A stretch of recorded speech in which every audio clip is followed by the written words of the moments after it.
Okay. Anyway, guys, thank you so much for dressing up for Tita Johnny's party tonight. I bet you will be thrilled to see all of you dressed in the sparkly black and white and silver and gold and whatsoever. Wow. Si Tita, tinan mo. I agree. Sabi ko sa kanya kanina, happy birthday.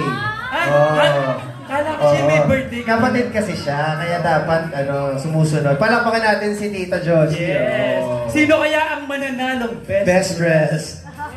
Kahit wala sa program yun, so ikaw ang magbibigay ng prize. Ako magde-decide. Ikaw magdi-decide. Nakapag-desisyon na ako. Kanino magagaling ang pondo?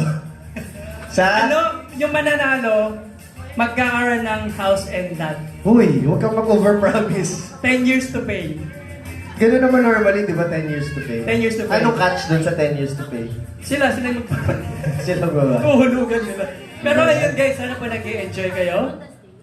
Well, eto meron tayong, ang first game natin, huhulaan kung anong ginagawa ni Tita Johnny ngayon. Oo nga. Asan na kaya siya? Anong hula mo?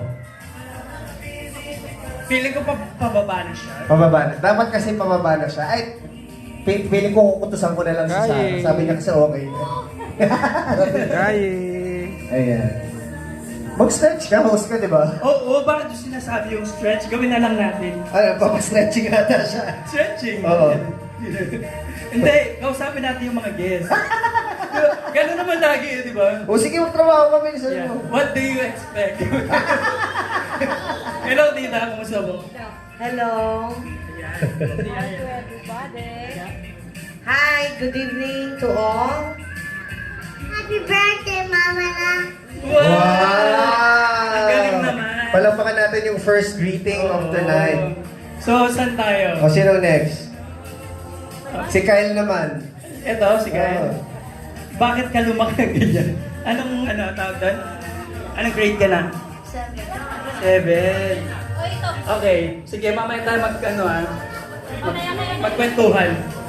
Ito, hindi na to practice, ha? Formal na to, formal.